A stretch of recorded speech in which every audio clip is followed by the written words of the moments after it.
Blog Talk Radio. The purple angel, oh purple angel, you're next to me. Purple angel, oh purple angel, you're next to me.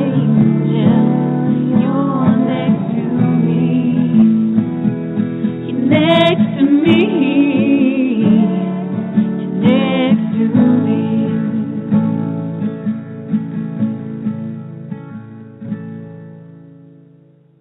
Well, hi, everyone. This is Lori LeBay, the host of Alzheimer Speaks Radio, and I'm thrilled to have you with us today. We're going to have a brilliant show. Our first half, we're going to be talking with Chris Wynn, who is a filmmaker, and he's going to be telling us about his new project.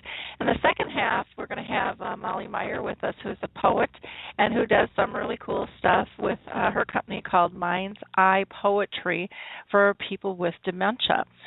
So before I introduce our guests, though, I always like to let our listeners know a little bit about Alzheimer Speaks, because not everybody is familiar with us. You might be one of those first-timers out there listening to the show, and so I want to make sure that you know who we are and what we're doing and why we're doing it. Bottom line, Alzheimer's Speaks is an advocacy-based company providing multiple platforms to shift our dementia care culture from crisis to comfort. The reason I developed the company is my own mother lived with this disease for 30 years, and I found it just incredibly frustrating to be able to maneuver and find support and people who you could actually talk to, services and products that would be helpful to live well with the disease. And so Alzheimer's Speaks is about sharing knowledge and raising everyone's voice, from those who are actually diagnosed to those family and loved ones caring for someone with the diagnosis, to business professionals, authors, writers, film directors, researchers, advocates. Everybody's voice, I believe, needs to be heard. And so that's what we try to do on all of our platforms. By joining forces and sharing knowledge, we really think that we can have an everyday conversation about life with dementia, which will remove the stigmas attached to memory loss and isolate so many people in our world today. We really feel that everyone needs to understand the true needs of this disease and together remove that fear and pull family and friends and communities back together as a whole. At our core, Alzheimer's Speaks believes that collaboratively we're going to win this battle. And we know that we're making a huge impact because we had the honor of being named the #1 influencer online for Alzheimer's. According to ShareCare, which is the largest health and wellness website in the world, and Dr. Oz, who everybody knows who Dr. Oz is. And we didn't do that alone. That was through your likes, your shares, your tweets, sharing things with your Google circles, with your LinkedIn groups, your Facebook fans. It makes a difference because we never know who's dealing with this disease because so many people keep silent about it. So the more information we can push out and it can be available to them, the easier it's going to be for them to reach out and grab the information when they need it. Now, the way our show works, it's very casual, very open conversation, so we would love for you to call in and join the conversation. If you have comments or questions for our guests, please don't hesitate to call in at 714-364-4757. Again, that's 714-364-4757. Or you can always use the chat box because I will be monitoring that as well. And we would love to have you join the conversation. Again, none of us has all the answers. It's very important for us to work together as a team. I also want to just do some highlights for a few organizations that I think are really important for people to know about. One is Alzheimer's Disease International. They are the organization of all the Alzheimer's associations around the world.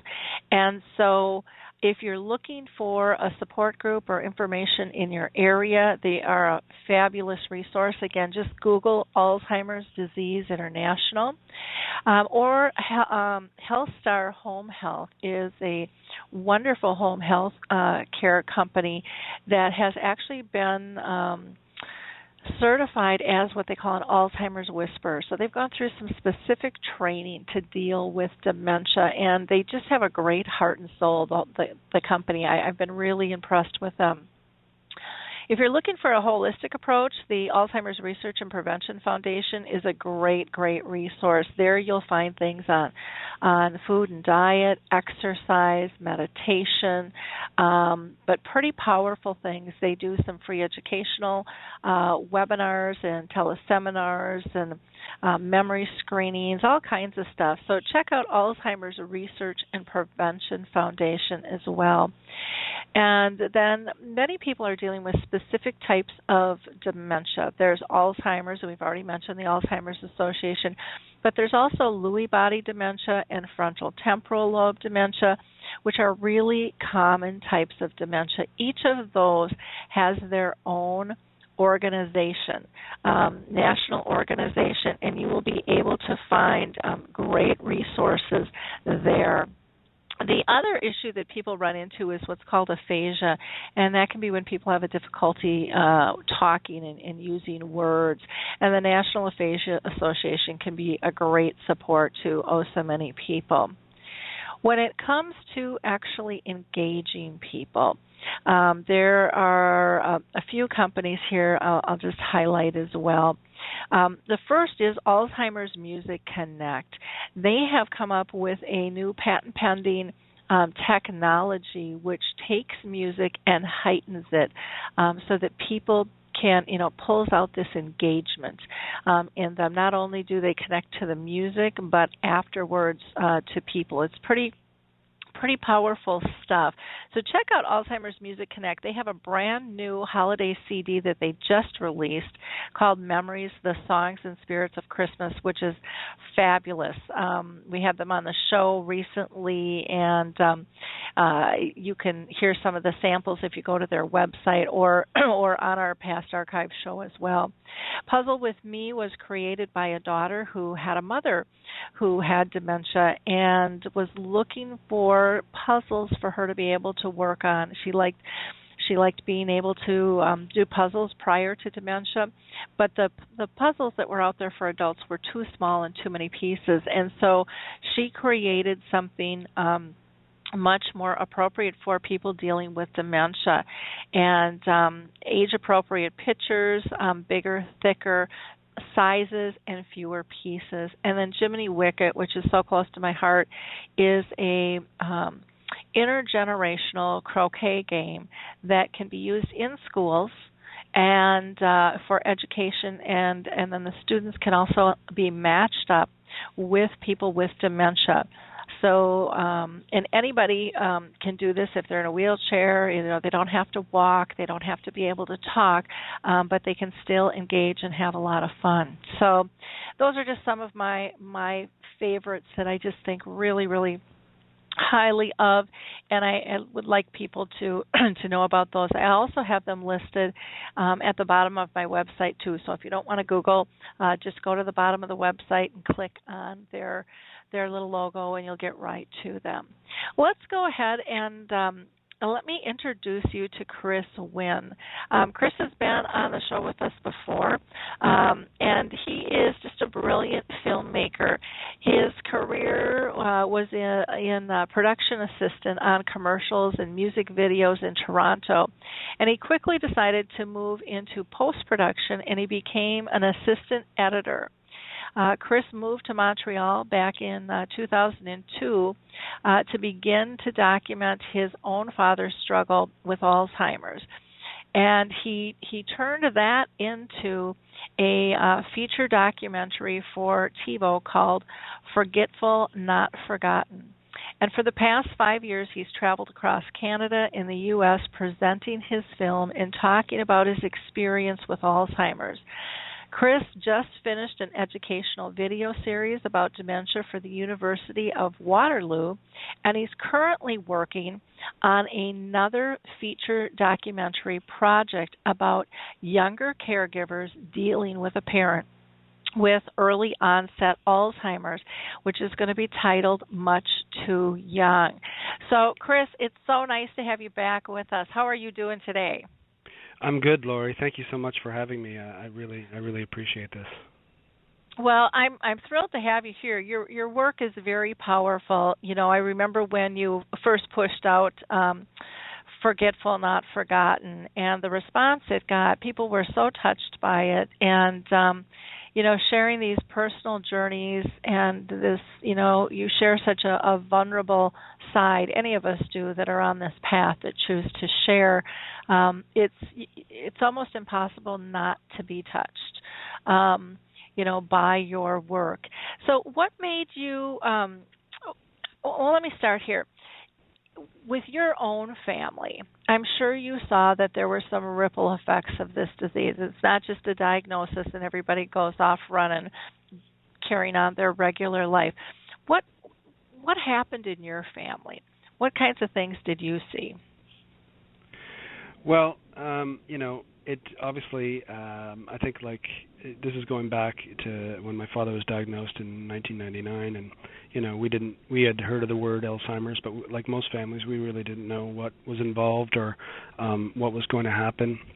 And we, you know, I think today there's a lot of better resources, and you know, the Alzheimer's Association or the Alzheimer's Society here in Canada does a really great job. But back, you know, then we just didn't know where to turn and didn't know what to expect and stuff. So obviously we leaned on each other a lot, and we kind of learned as we went. But obviously it had affected us immensely. I mean, to be honest with you, it changed my life.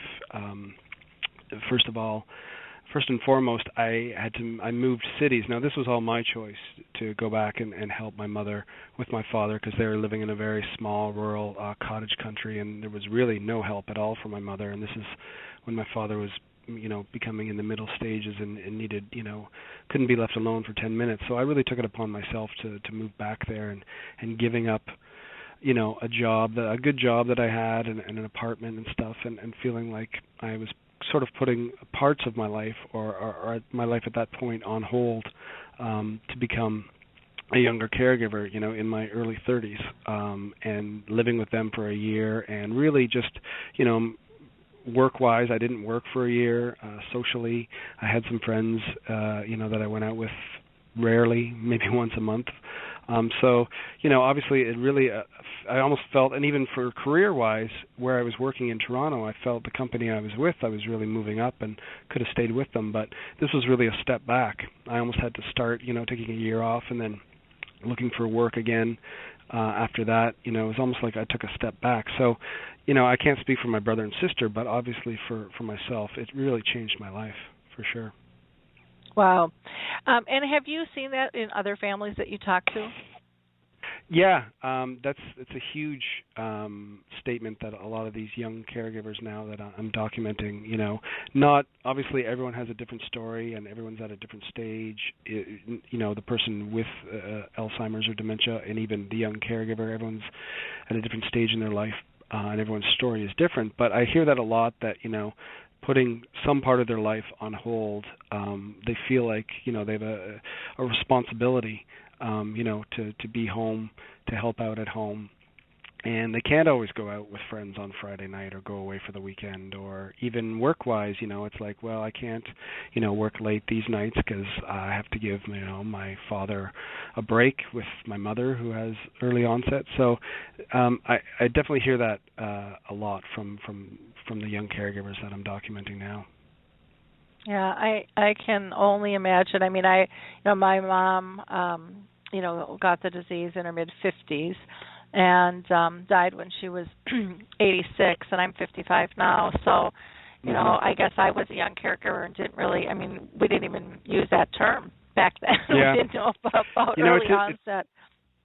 It's interesting because the term young caregiver isn't really, here in North America, in Canada, and in the U.S., it's only been around or been used in the last few years. Well, overseas in the UK, it's the term young caregiver has been around for a long time, and they are actually, organizations that help support young caregivers, where I know in Canada only like 3 of them. And now this is dealing with any kind of young caregiver. It's not just Alzheimer's and dementia. It's whether, you have a parent with a disability or a brother or sister. So it's a relatively new term that's starting to get some more recognition, because I think a lot of families, like you said, don't even know. Like, it's just something that they deal with, and it's just the way it is. And I think the main thing is that I've heard as well is that there's really not a lot of support groups for young caregivers. I mean, some of the people that I've talked to said, "Oh yeah, I went to a support group, but everybody was in their mid 50s or 60s, and here I am 25,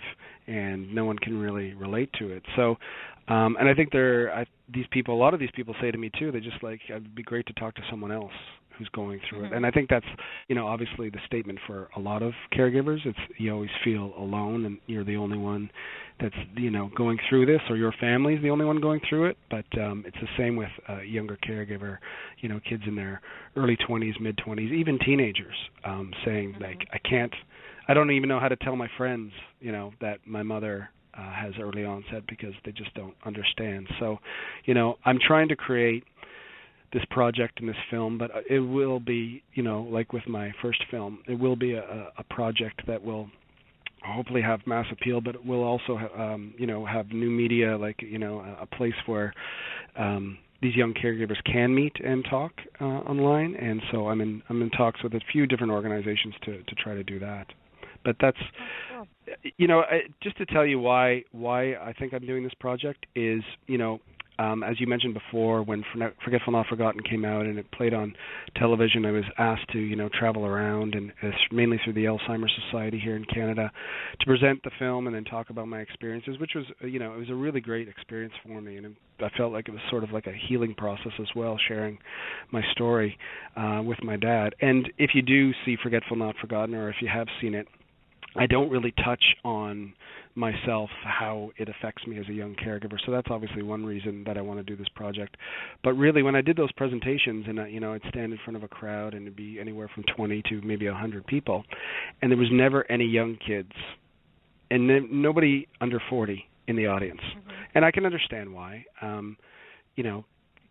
Kids, if I'm 25, why would I want to go watch a documentary about Alzheimer's? Because, people still think of Alzheimer's, as people getting it when they're older. And it's true. I know there's still, the major percentage of people that get these types of diseases are over 65, but we all know that there is a lot more getting it under 65.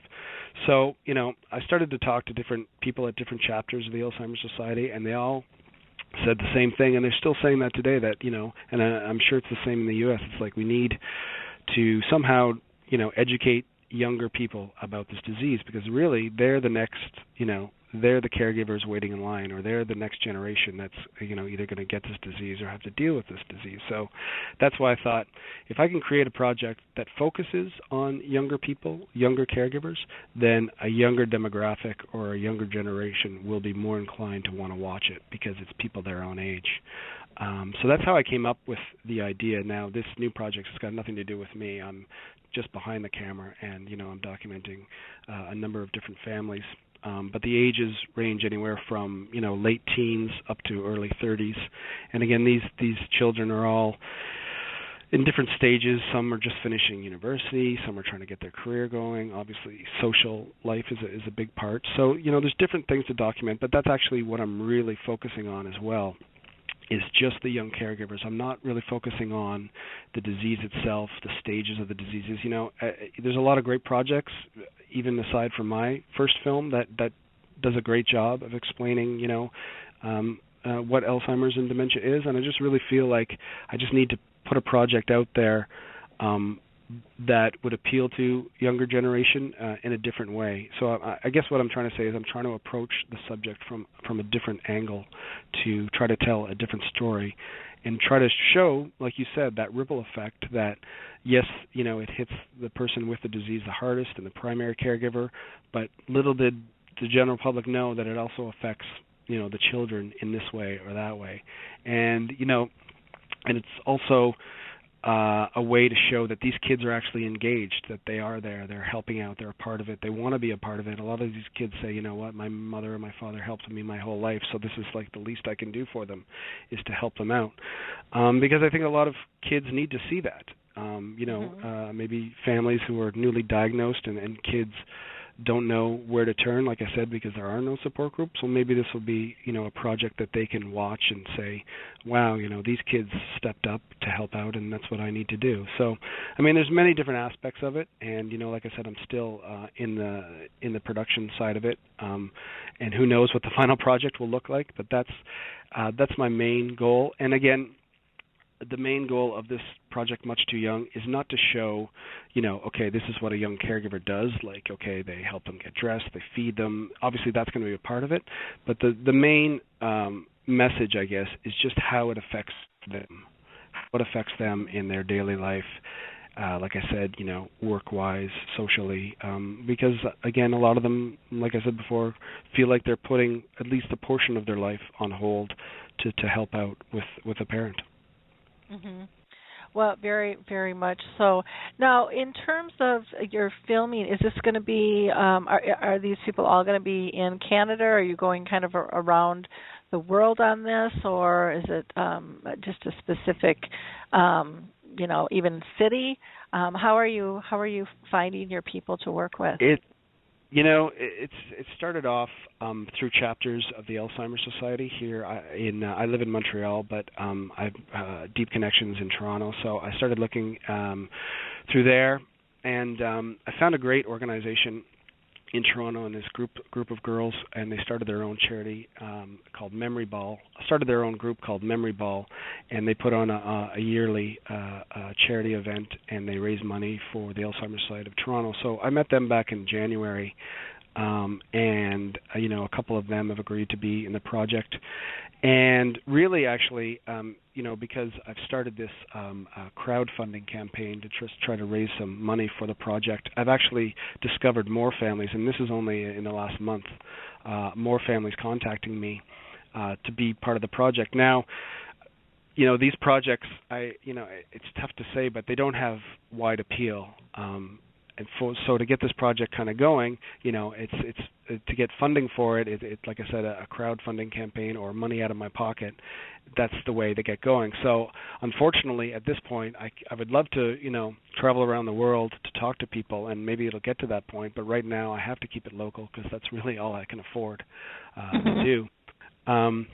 But needless to say, if I just create, so right now, in the city of Toronto, there's 2 families, and then in the surrounding area, there's another 3 or 4, and I'm still in talks with a couple more. So, for the end of project, I'm hoping, only a handful of stories, really.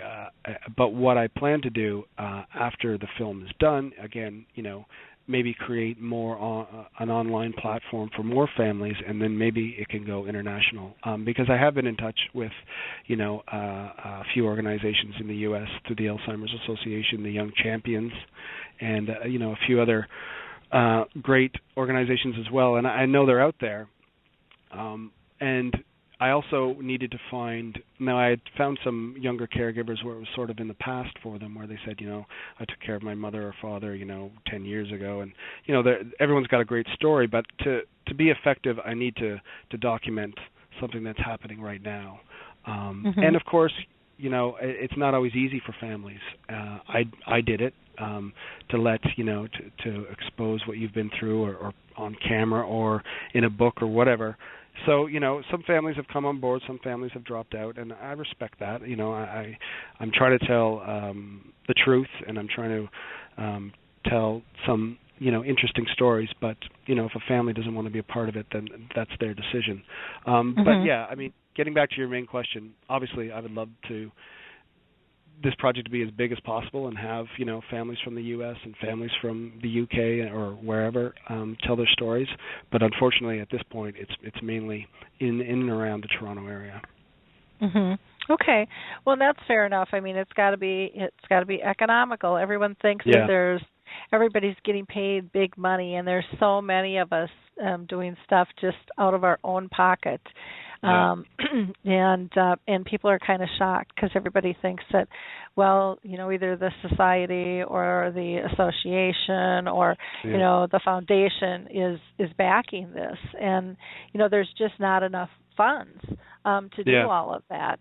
And so it's important for that to be recognized as well. And it would be nice if our governments would fund more, not just for research, but for kind of that social comfort too, both in resources and different types of media like you're producing that can give education and then bring a sense of comfort and normality to what people are going through, because I think that's a huge, huge piece within that. Well, I'm lucky enough that the different chapters, because of my dad's film and me traveling around, that I made a lot of great connections at different chapters. Again, here in Canada, I only came down to the U.S. a few times, but I have some great contacts as well. But I'm lucky enough that a lot of the different chapters of the Alzheimer's Society in Ontario and across Canada are helping to support this new project, meaning that Twitter and Facebook and getting the word out there, and it's actually how I've found a couple of the new families. So I'm very happy to have them on board, and I'm happy to. And again, a lot of them use, and even chapters of the Alzheimer's Association in the U.S., I know that they have Forgetful Not Forgotten on file, and some people actually use it as a learning or a teaching tool, different aspects of the film. So I'm hoping that this film will have that, will be the same, and people can use it as well. So that's all I can really ask from the Alzheimer's Society right now is just to help support the project and get the word out there, because again, this campaign that I've started, yes, I am trying to raise some money, but it's more than that. It's trying to create a community, people talking that this project is out there. Again, it's how I found some new families. So it's really about also starting a conversation about this project and about young caregivers in general. Mhm. Well, good. Well, I'm glad that you're out there doing what you're doing, because I think it's a huge, huge need. It would even be nice if a college or high school would get behind something like this, because it would be so educational for even junior high and high school students. They're always looking for curriculum in this area, and this would be perfect to be able to have their voices heard, and maybe with that ignite some support groups for it too. I know when I've gone into the schools, there's a lot of them dealing with this, but it's just it's such a quiet thing, and people are so embarrassed. I had one young girl who watched our Dementia Chats, which is a webinar platform that's free to anybody, and our experts are people with dementia. And she just broke down crying because she couldn't understand why, I shouldn't say she couldn't understand. She realized why her grandpa was acting, the way that he was. And it was just an absolutely incredible thing. And she went to school the next day and talked to a girlfriend and found that her girlfriend was dealing with a grandparent as well. But they had best friends, never talked about it. Yeah. And then they went into their principal and then asked about, getting a support group started, which was just, again, an incredible thing that was just ignited by just viewing something. And I think that's what your films, will do for people, is get them talking, getting them passionate to really make a difference and find creative ways to be able to, give hope and support people. Yeah. So, and that's such an important point, because I remember doing presentations and families coming up to me or parents saying, I have children but they're just not engaged and they're not helping and stuff, and how do I get them to help? And I said that exactly. I said, try to watch another project where kids are engaged. So I'm hoping that this project can maybe do that and get a conversation going and start support groups and do all that. And I would love to. You're right. I mean, when I did presentations here in Canada, it was always through the chapters, and they would, it was great and everything. But I said, can we get into some high schools or some, universities? And I did a few, but it would have been great to get into more, and I would definitely love to do that. So that's a definite huge possibility for sure. Yeah, it's it would be something that because, like I said, they're always looking, for someone to speak on this, and who better to speak on it but kids that are going through it, Yep. young adults Yep. that are in the trenches with it. I mean, that would be a really great conversation starter on so many levels. That would be really, really very, very powerful. The other thing that I found was that, in talking with the kids, and I don't know if this would be helpful for you in future pitches and stuff when you're discussing things, but one of the things that I heard every time I went to the schools and was talking about this is it came out that the families a lot of times were protecting the kids from the disease, so they didn't share what was going on, which made the kids feel even more isolated. They kind of lost their position in the pecking order in the family because priorities changed. Now they're caring for somebody and they don't really even know all the details of it, and all in the name of love and protection, and it really isn't doing either. It's making the kids feel more more isolated, more alone, and so many times they said we want to help, but they won't let us. They don't trust that we can or that we'll understand, but we don't really even know what's going on. We just know our family's a mess right now. And they know that they're part of that mess, and they want to be there to support. So we have to allow them in too. So it's and I can see how that happens very, very, very easily, with families. I'm sure it happened in my own family without even knowing we were doing it, because you just you don't dial in because you just don't have time, to dial in and look at how everything's affecting everything. Can you talk a little bit more about young caregivers of dealing with caring for somebody with early onset dementia, and give us some more examples of how they're affected? I know you said they might not be able to go out on a Friday night and things, but are there some other things that you can share with us as well? Yeah, for a couple of these young caregivers, I mean, a lot of them are out of university now, and when you're first out of university, you're obviously looking for more than just a job. You're looking for a career. You're not just looking for work at the local restaurant or the shop in the mall. You want to work in your field. But I find that some of these young caregivers can't do that right away, and they do end up moving home, like a lot of kids do after university, moving home. But to them, moving home is not like, when you're out of university, you move home, you say, okay, I'm only here for a couple months, and then I'll get, my own apartment. A lot of these kids are like, I'm home, and I'm here for years. I'm here for the next 2-3 years because I feel that I need to be.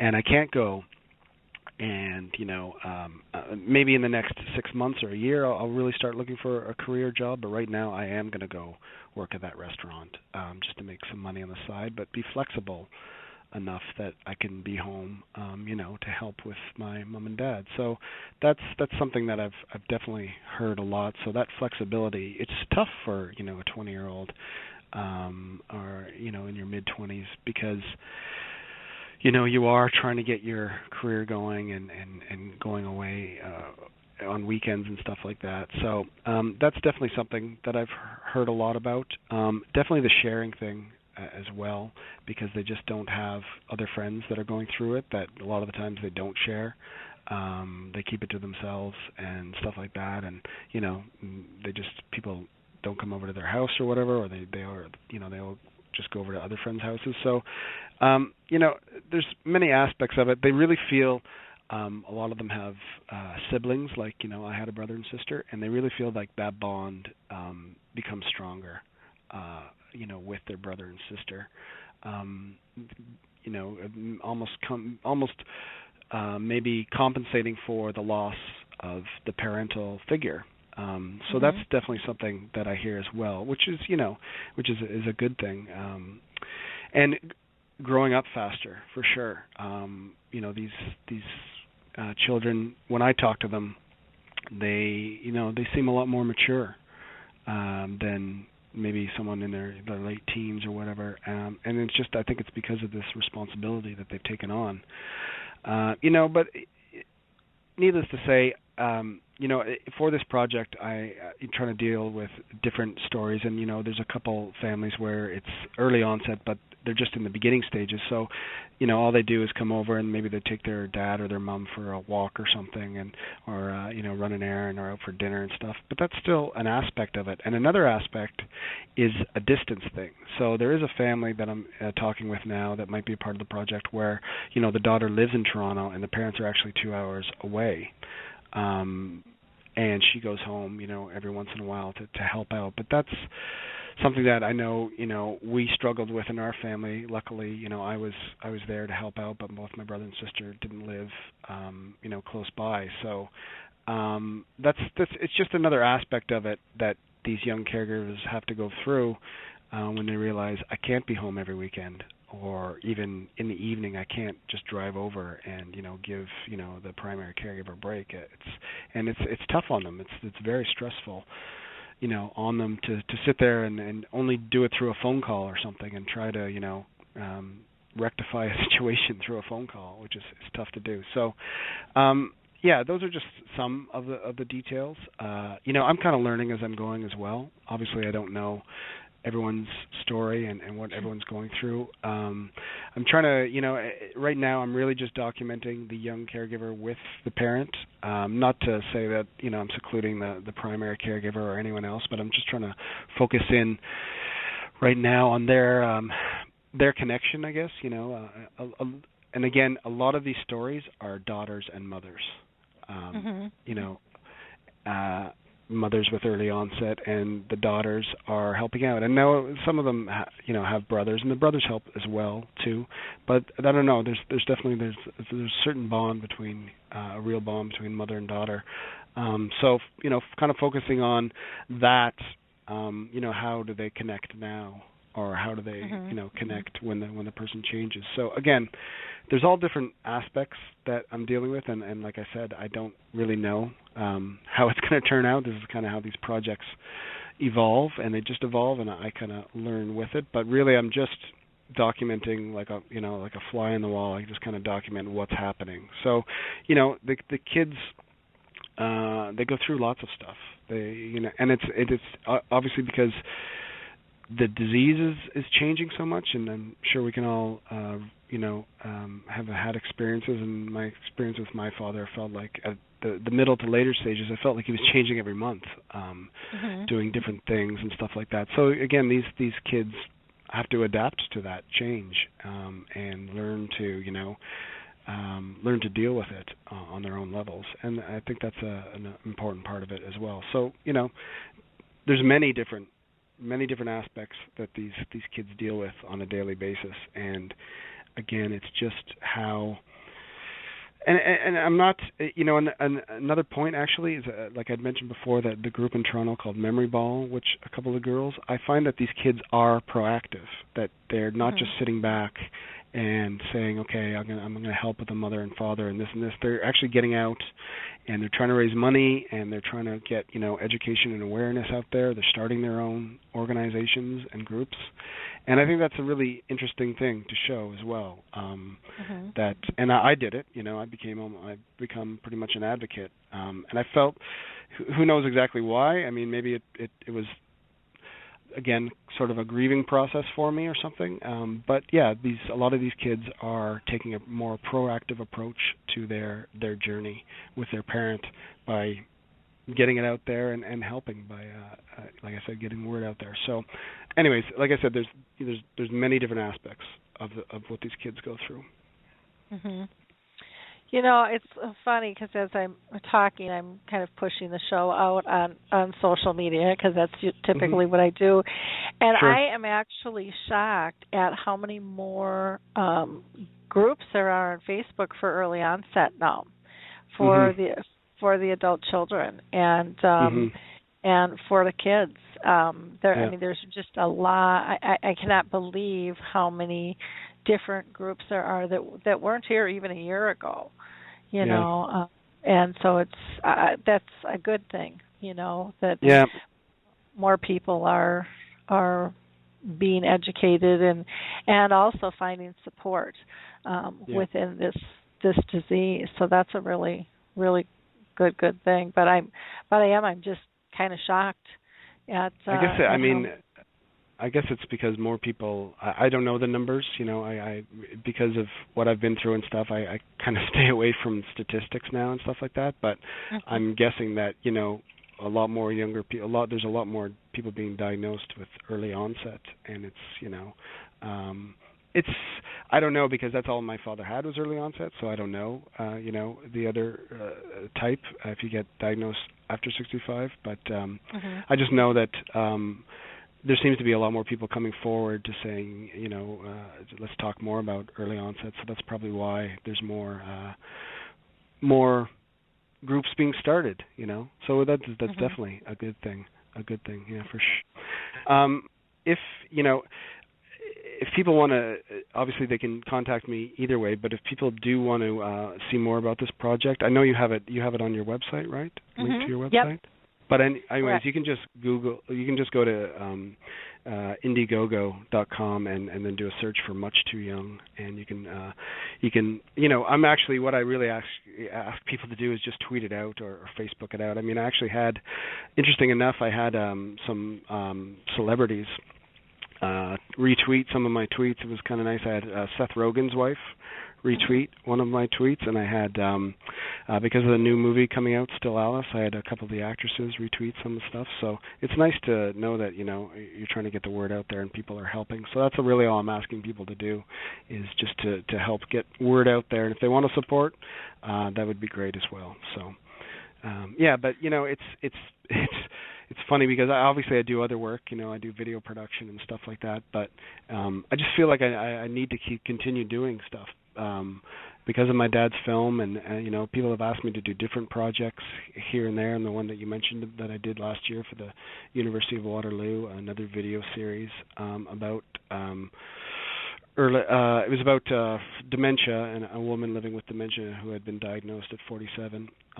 So yeah, I'm happy to do, and I'm still getting asked to speak. I'm speaking with the Alzheimer's Society of Montreal here on November 18th, and again just before Christmas in Waterloo with the Alzheimer's chapter. So I'm still, amazingly enough, people are still asking me, to come and share stories and try to get it out there. So there's definitely a need for it. I always try to encourage people to share stories. I really find personal stories are very effective. People are more engaged when they're listening to a personal story, and you can learn a lot. Like you said, people on the front lines, you can learn a lot from them. So I always encourage people to share stories in any way they can, because, again, that whole stigma, right? We're trying to get past that stigma of what Alzheimer's is. And, I have to say that, it's who knows why it's like that, but I actually did a talk last year where I was blaming the mainstream media for how it portrays Alzheimer's and dementia, and so we need to get past that stigma, and the best way to do that is for people to share their story and get the truth out there. So that's all I'm really trying to do. But it's all I'm really trying to do. But I really feel that there's a need for it, and like I said, I'm trying to do projects now that deal with Alzheimer's and dementia, but try to come at it from possibly a different angle, try to tell different stories, because if we tell the same story over and over and over, it gets very repetitive, and they might be great stories, and we do need to tell them, but we need to tell different stories as well. So I'm hoping that this one, Much Too Young, about younger caregivers, will be a different story and see the disease in a different way. So those are my hopes.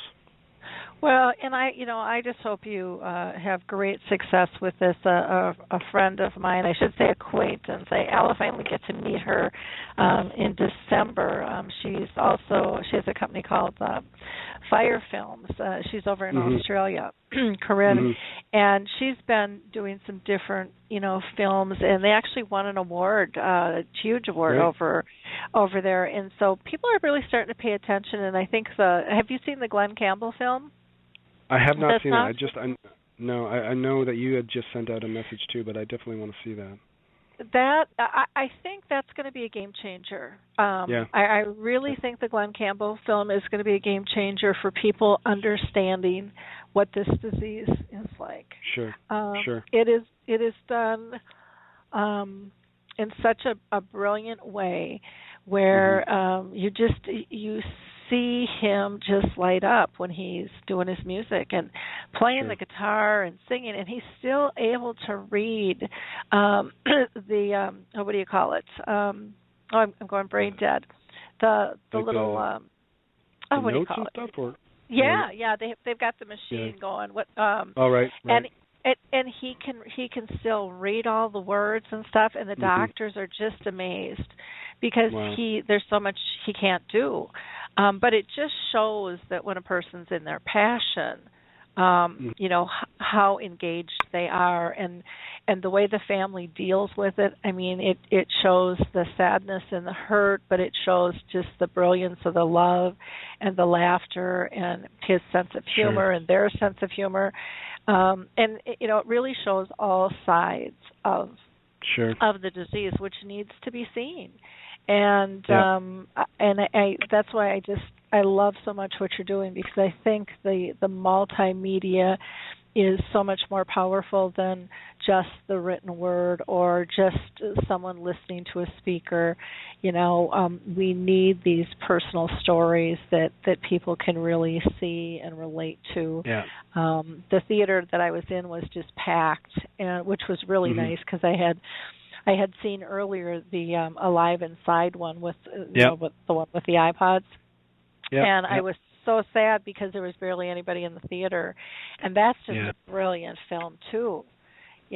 So bringing out how this is affecting the families, I think will be really good, and getting this next generation more educated, and getting parents more aware of the effects this has on their kids, because I think we forget, we're so busy caring, we forget the impact, that it has on our families, even if they're not the primary caregiver. And I believe your focus is, the kids are really more the primary caregivers. Is that who you're going to be shooting?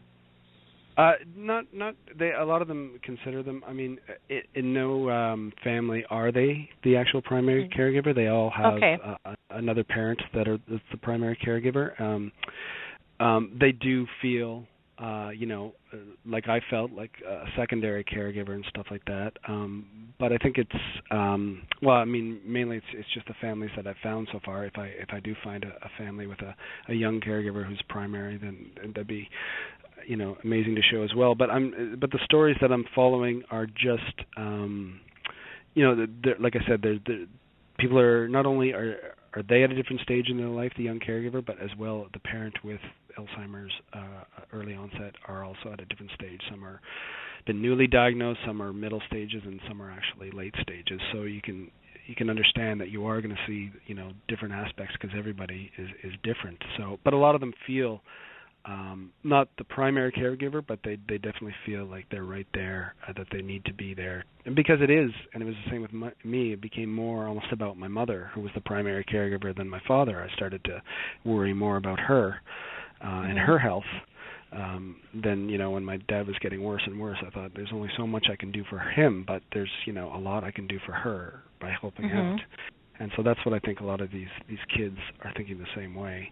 I shouldn't call them kids, but young adults thinking the same way, that they're focusing more on the fact that they want to make sure that their primary caregiver, their parent, is in good health and it doesn't affect them. But Yeah, just getting back to something else that you said, I'm actually hoping to put this project out, and not really call it an Alzheimer's project. Just call it Much Too Young, and people, they can read the description and find out that these are young caregivers looking after, a parent with early onset, and that's kind of their connection. But, it's tough, because I think that's one of the reasons that people might not fill up a theater, to say it's an Alzheimer's project. It's a project about Alzheimer's. As much as I want people to learn about it, and they will, there's just something there that I think the general public, like I said, the whole stigma, that's something that won't attract them to see it, which I think a lot of people can agree with. It's unfortunate, but that's just the way it is. So I'm really hoping to kind of, like I tried to do with my dad's project, and I was happy to bring it into the Alzheimer's community and do it that way. But I would have loved to have gotten it out to the general public a bit more, and that's definitely what I'm trying to do here, is to get past just the Alzheimer's community and get it out to the general public.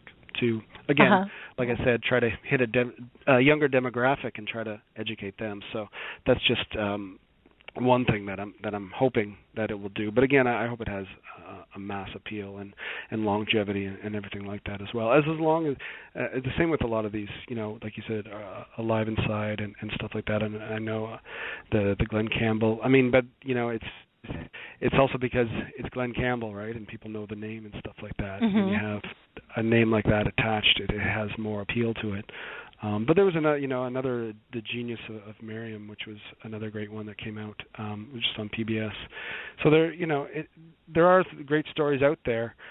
This is just one aspect that I have not seen, and maybe there is a film or a project about young caregivers dealing with early onset, but I haven't really seen one yet. So this is why I'm trying to focus on that. Yeah, no, I haven't seen one either. So I think it'll be great to have one done. That's for sure. Definitely needed on that. We've got somebody on the line, and I'm not sure if they've got a question or not. They're with a 646 number, so I'm going to just check and see. I've got somebody live on the air from a 646 number. Did you have a question or a comment? Lori, hey, it's Lisa Hirsch. Hi. Hey, Lisa, how you doing? Hi. Okay, I tuned in a little late, and Chris, hello to you. Hi. Hi. I have no question other than, it's not a question, is a comment, and I had the opportunity to see Chris's film on his father, and it was fabulous. It was fabulous.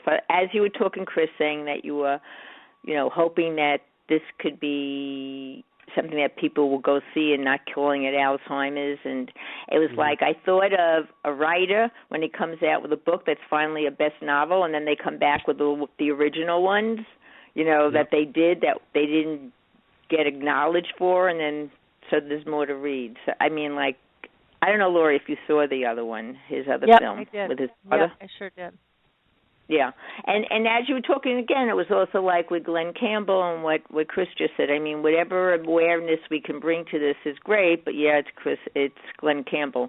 I think that maybe with Still Alice, that when that's coming out in December, I think that might be able to push some things over the edge for us as advocates.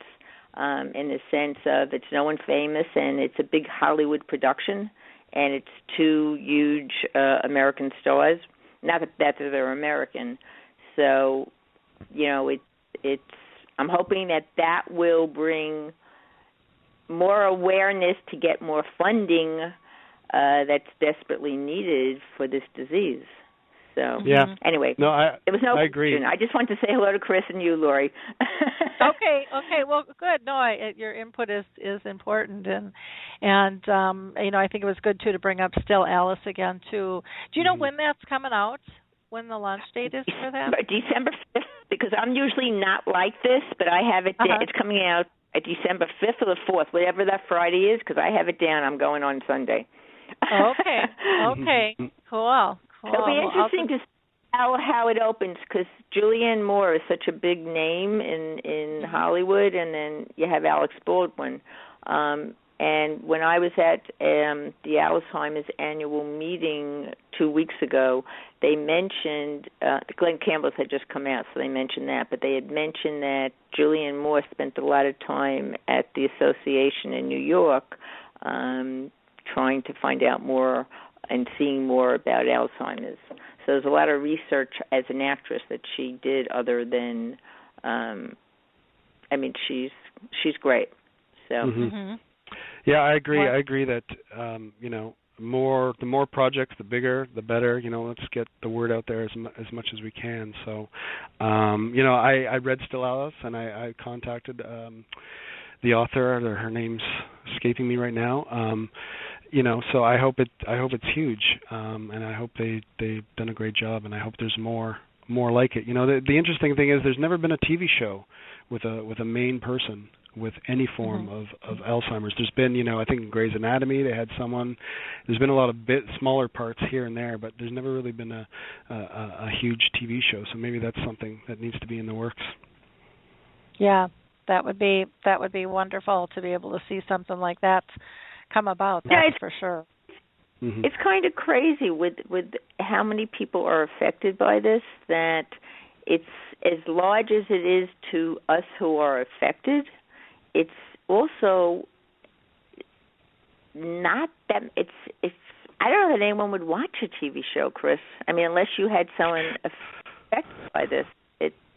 It's still in its own parameters of a disease. I mean, there's more talk, there's more recognition. I know in New York when we do the walk here, it's the same day as the breast cancer walk. The TV stations don't do anything on it. It's all about cancer, breast cancer. Yeah. Yeah. Not that isn't a horrible, terrible thing, but it gets me upset. Yeah. No, you're right. And who knows how we have to get past that. But I don't know. When I say a TV show, obviously there's got to be, more to it than just the fact that they have Alzheimer's or dementia. But, I just mean a main character or someone, some type of main character could have a form of it to instead of just having a parent or a grandparent, which is, I think they've had in the past. So, I don't know exactly what that TV show would look like. Actually, the show 24 Hours, I don't know if you ever watched it, but they came back with it for 1 year, and the actor who played the President of the United States had Alzheimer's. Oh, okay. And he kept talking about it. I was surprised. I was surprised to hear that and see it, because it wasn't like a quick little role.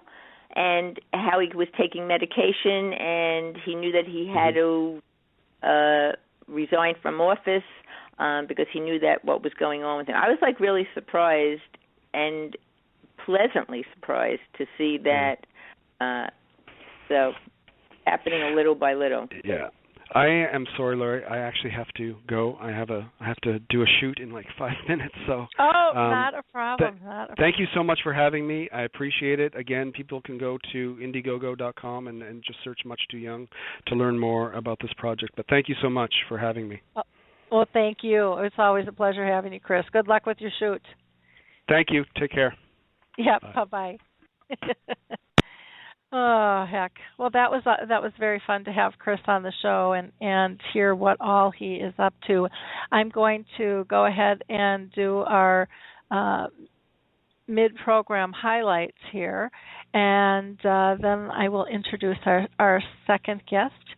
So for those of you that didn't listen to our last show, we actually had Lisa Hirsch, who just called in. She talked about long-distance caregiving. And we also talked about the power of music with Alzheimer's Music Connect, who has just that absolutely fabulous new CD. In fact, I'm going to go ahead and play one of the songs. I think I'm going to just play Let It Snow right now. Oh, the weather outside is frightful, but the fire is so delightful. And since we've no place to go, let it snow. doesn't show signs of stopping, but I brought some corn for popping. So with that, that was just one of the songs on the new Christmas CD that they have called Memories, put out by Alzheimer's Music Connect. And you can just go to their website to find information on that. They also have a kind of a gathering or a collection of some other music, and then they've got a bunch of individual CDs as well. But just beautiful, beautiful music. And I know it seems a little early. It's not snowing here yet in Minnesota, but I just saw on Facebook somebody posted 50 days till Christmas, which just kind of shocked me on that one. That just seems way too early for me, and I didn't do the math to double check, but I know it's around the corner there. So that show was a really interesting show, and again, it's in the archives if you'd like to hear about what Lisa Hirsch had to say about her long distance caregiving. She has a book out, My Mom, My Hero, and does a beautiful blog. And then we talked with actually Vanessa, who's on the Memories CD with Alzheimer's Music Connect, along with the founder, Ron Gregory. Our next show next week, on next Tuesday, we're going to be talking about staying mentally healthy when caring, and we're also going to have the Alzheimer's Disease Research Center on from Pennsylvania, and so that'll be a great show. Our last dementia chats that we had was really a pretty powerful and heartfelt webinar. We got into a big discussion on advocacy, politics, and policies, and the voices were very strong and very passionate on what they felt. And our experts, for those of you that don't know, are all diagnosed with dementia.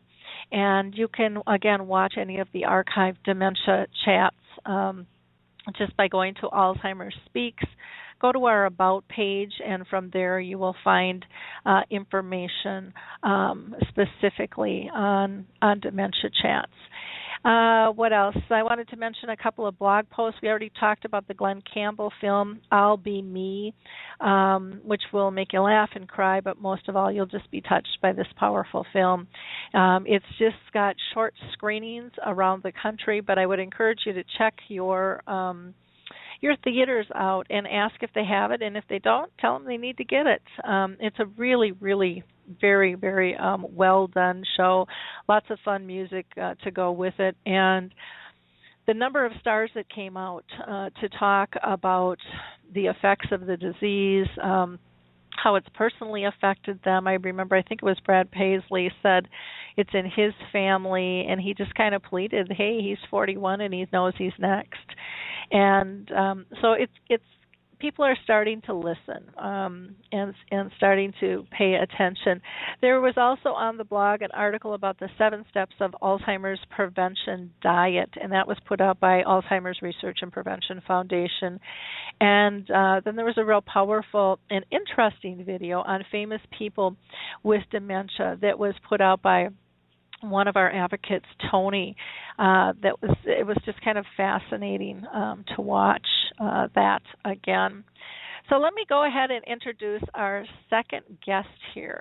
For the second half of the show, we are going to be talking with Molly Middleton Meyer, and she is the founder of the Dallas-based company called Mind's Eye Poetry. She works with dementia patients using a facilitation process that includes sensory props, poetry, and memory-triggering questions. Molly not only helps those with Alzheimer's recapture memories, but she also provides a much-needed outlet for creative expression and empowerment. She is an active member of the Alzheimer's Association of the Greater Dallas area, where she serves on the board of directors. And Mind's Eye Poetry has been featured on nationally syndicated radio and print, like the Huffington Post. And her work is soon going to be featured on a national broadcast television segment. So welcome, Molly. How are you today? I'm doing well, Lori. How are you? I'm doing great, having a wonderful day today. So, I don't know if you can first maybe share with people just your own personal journey. Have you had someone in your own family or friend who's been touched, by this disease that caused you to kind of get into this at all, or? Yes, Lori, very much so. I lost both of my parents to Alzheimer's back to back. My dad was diagnosed first. He lived with the disease for about 3 years and passed away in 2011. My mom, almost to the month that my father passed away, a year later, was diagnosed, and it was very early. About a month after her diagnosis, she fell and fractured her skull. It was a horrifying time, of course, and she sustained some brain damage, and so we had Alzheimer's and brain damage on board, and it really exacerbated the Alzheimer's, and she went downhill very quickly. It was about 8 or 9 months, and then lost my mom in October of 2012. So as you can imagine, it was a very challenging time. My brother and I shared caregiving duties, but there were periods of time that both of my parents were in memory care centers. And it was during that time that, like most caregivers, I was, very stretched and exhausted and frustrated and all of the things that we know go along with caregiving. But when my parents were in the memory care centers, and they actually were in one that was really considered one of the best in our area in Phoenix at that time, I just became increasingly frustrated with what I perceived as sort of the lack of stimulation, to the point where I was angry sometimes. I'd come in and they were trying to get people to sing "If You're Happy and You Know It, Clap Your Hands," and, throwing beach balls around, and they were hitting people in the head. And, I think all of us at some point have probably heard these stories or seen them, and it was just frustrating. And I just figured there had to be a better way. And so I kind of put my mind to that and took what my, little skill set is, which is writing and poetry in particular, and had, read numerous things about the power of music. And I thought, poetry really is verbal music. And so let me see what I can put together. Mm-hmm. Wonderful. Well, it's always interesting when someone is touched by this disease, what it sparks in terms of creativity and making a difference and because we all see needs differently out there, and so I think that's just a great thing. You work with dementia patients, primarily using poetry facilitation as a means of really stimulating memory and imagination. Can you explain to our audience a little bit more about your method? What exactly does that really mean? How does that look like? What does that look like? Yes, absolutely. And I will say in advance, it is something that I can explain. And I'm sure listeners will be able to kind of wrap their heads around what it looks like and what it must be like. But to actually experience it, even for me, every time I do the facilitation process, I really am amazed and touched by the outcome. But basically what I do, and it's been really a process of trial and error, and I stay open and flexible and try to be fluid because, as many of you know, working with people who are living with Alzheimer's and other dementias is challenging in that, even the same person in a given day can be different and reacting different to different stimuli. So I try to be very adaptable, but basically what I do is I come up with sort of a general theme, and again, I try to keep it very open because I want to go in whatever direction the person or the group of people in many cases, want to go. So just to use an example, this past week or so, I've been working with a theme of autumn. Sometimes that theme ends up going into completely different directions, but for the most part, we stay on autumn.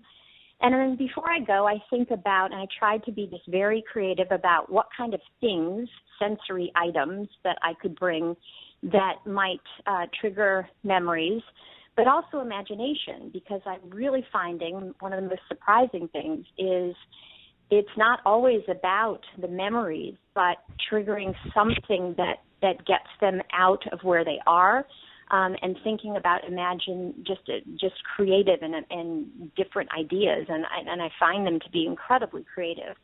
But this last week I brought a bale of hay, a little one. I brought leaves and sticks. I brought an apron that I use when I'm cooking.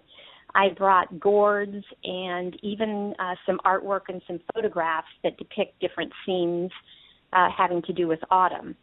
So I bring those and I put them on a table. I try to be close to everyone.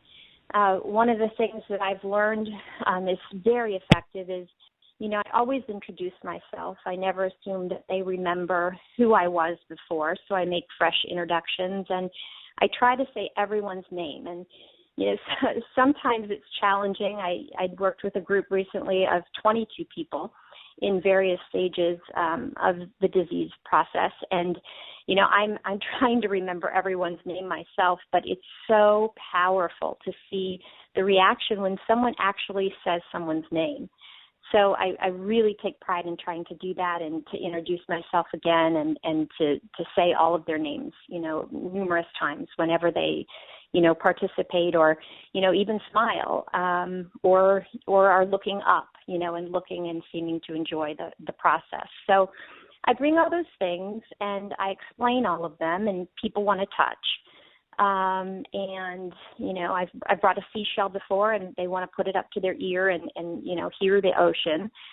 So we laugh and we talk, and many times people will start to tell stories about about things that they've remembered. And after we look at everything, I recite several poems, usually at least 3. And they're not, Lori, they're not, the poems that you think of as being great works. I've tried that, and I find that for me anyway, sometimes, simple is better.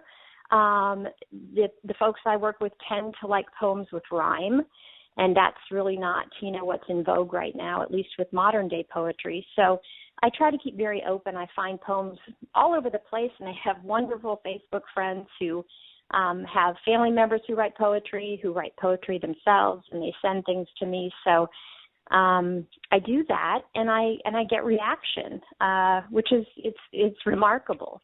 Sometimes if it's a well-known poem, I'll have folks finish lines for me. Oftentimes it's just a reaction that is, oh, that's beautiful, or sort of a quizzical look, and we'll talk about how, I didn't really get that either. That's kind of the deal with poetry.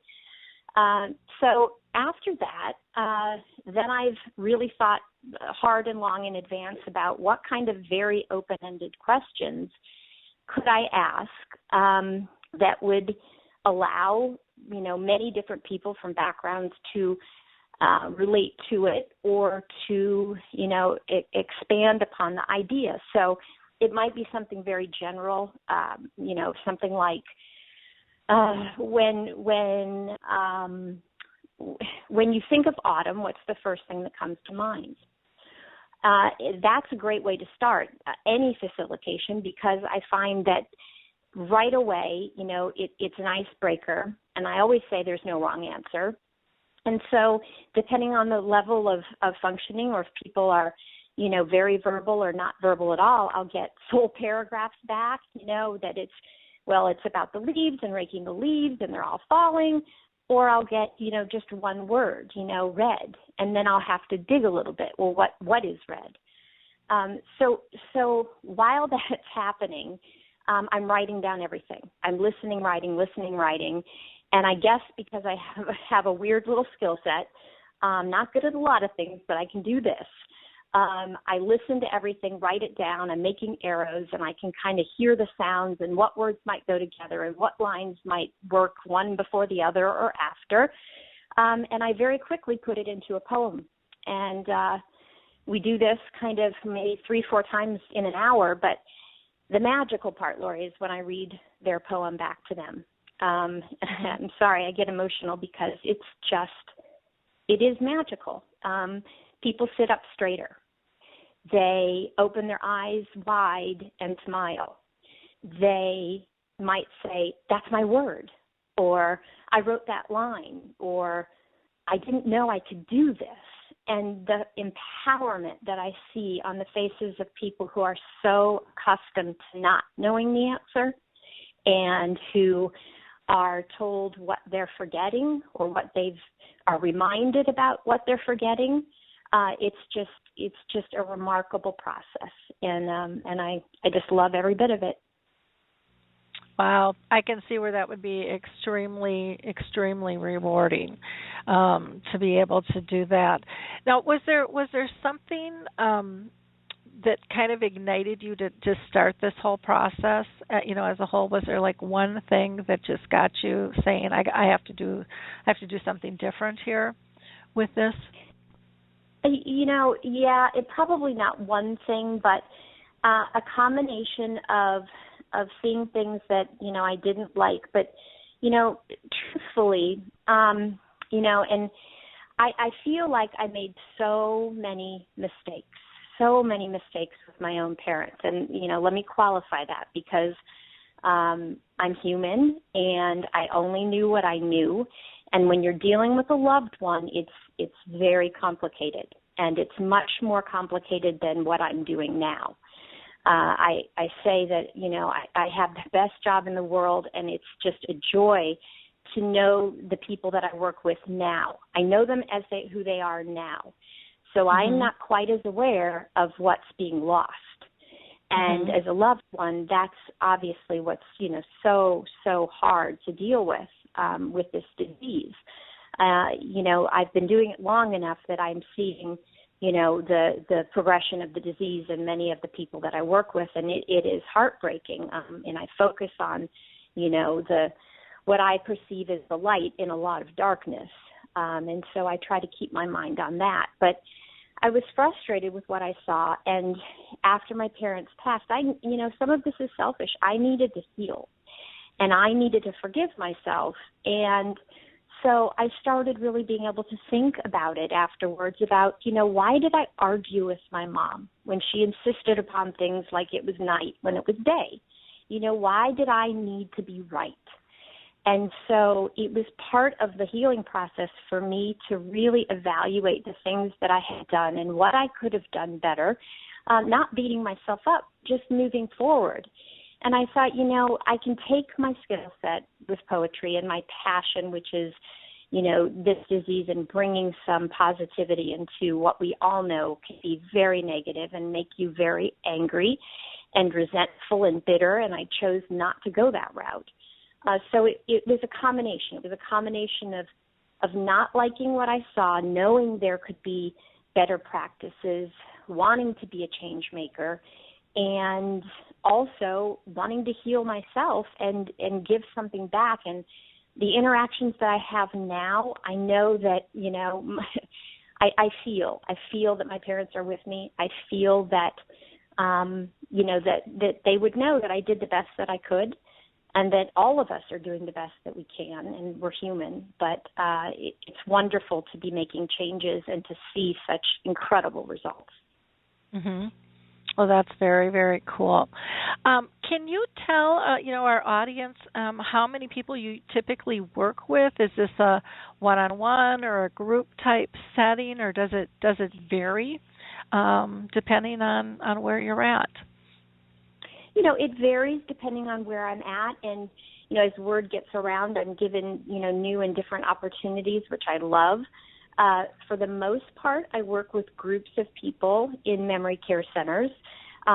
Depending on the level of functioning in the disease, smaller groups, 3, 4, 5. I've done one-on-one in memory care centers, but as I mentioned earlier, I have a group of folks who, they're the best advertising crew ever.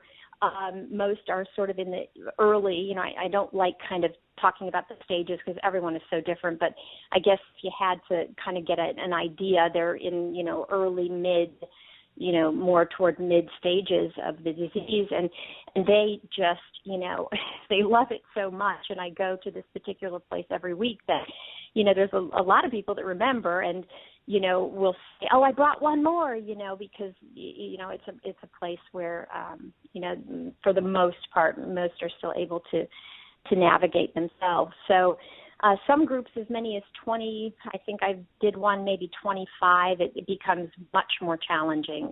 But I'm also doing some in-home now. So it really just varies. Okay. Well, that's neat. When you, how long does a session typically last, Molly? Well, it typically lasts an hour, but I tend to love working with the people that I work with. So I usually get there a little bit early so that I can do a lot of, how are you, and notice different things. And, sometimes there'll be stories that want to be shared or questions that they want to ask. And I just love the interaction so much. And typically I work for about an hour, but then I pack all my things up, and I've even found that to be a fascinating time when I'm not asking questions and I'm not writing, and I'm just packing up the things. And sometimes that's when the most profound things will actually happen. I was packing up from one yesterday, and when we had talked about leaves and autumn and all of, everything you can imagine that goes with that. And I was putting the leaves away, and one gentleman who really had not been very interactive at all, I didn't know if he was even verbal, who had his head down, he was sitting in a wheelchair and had his head down most of the time, sat up and started whistling. And he was definitely whistling a tune. I didn't know what it was. And then a woman from, kind of across the room, she started singing to the tune that he was whistling.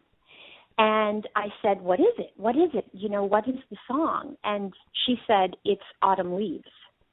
And I thought, I've never heard of the song, but I came home right away, of course, and, Googled this, and it's a Frank Sinatra song called Autumn Leaves. So, it's just fascinating to be able to, have a job where it's not really a job to me, but to do something that is so remarkable, and you just never know. You never know what's going to happen. So typically an hour, but I would say more like an hour and a half. Mm-hmm. Okay.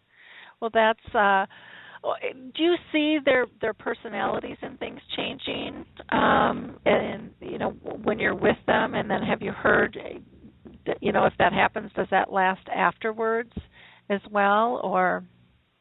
Okay, so if I understand the question, do their personalities change because of the process or while we're in process?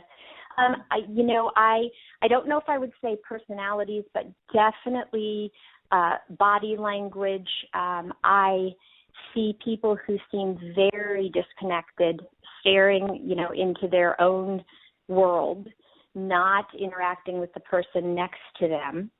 And I come in and, some of it is just so simple, to take a few extra moments to allow some wait time when you ask a question, to say someone's name, to be enthusiastic, sometimes almost overly enthusiastic that, it's going to be fun, but they don't have to do anything, and no one's going to ask or quiz them, that we're just going to have fun together. And I've learned not to say we're going to write poetry, because the reaction typically is, oh, I can't stand poetry. I never liked poetry. I can't do poetry. So I don't even usually mention that. It's just sort of a byproduct of it. But yes, I do see that. I see just a general, almost overwhelming response that is positive in body language and in smiling, in sitting up and looking at me and laughing, being joyous, interacting with the folks next to them, listening to what someone else has to say, not knowing that person that they spend hours with every day has this incredible story. Everybody has a story. And so yes, I don't know if it's personality as much as just there's definitely a quality of life and joy that happens when we're writing poetry together. Okay. Well, and I can imagine just that connectiveness is just so important, and brings a lot of pleasure. I was just thinking of the movie I'm Alive, where they put the iPods on and you can just see Alive Inside, yes. Yep, you can just see the transition, not only within the person, but actually with everybody around them as well. You can just see the whole energy in the room change. Yeah, no, absolutely. And so I was interested in that. Mm-hmm. Yeah, no, and I'm sorry, I feel like I'm stepping on you. I just thought of the movie that you referred to, Alive Inside. So many of the changes, almost miraculous. It almost seems like changes that you see in people who are exposed to music. I saw it and I thought about that, and I feel like poetry is much the same. But I tried something out recently, and it was incredible. I actually brought different selections of music that wasn't, formulated by any means based on a person's, past likes or experience, but just beautiful, different selections of very different kinds of music. And so I also brought in musical props, for lack of a better term, and even something I brought in a scarf and, asked, if the scarf were moving, what would jazz look like? What would rock and roll look like? What would classical music look like? So we had already kind of gotten our heads around music, and I played one selection for about 3 minutes and faded it and said, what did you see when you listened to this music? And some of the responses were just astounding. I see a waterfall. I see 2 people dancing. She's wearing a blue evening gown. I see, someone on stage playing a guitar under a light. So those were some of the most poetic, answers, and I was, able to very easily formulate those into poems.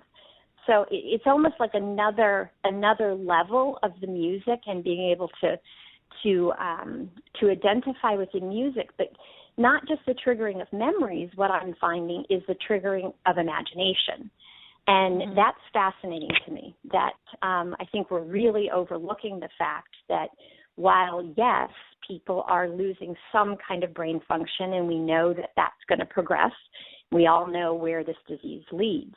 There's a huge stage in between for most people where, the capacity to be very creative exists. I should say that I've done facilitations with completely able-minded people, caregivers and other folks in kind of seminar settings, and never are the poems as creative as they are when I work with people who have dementia. Oh, isn't that interesting? Mm-hmm.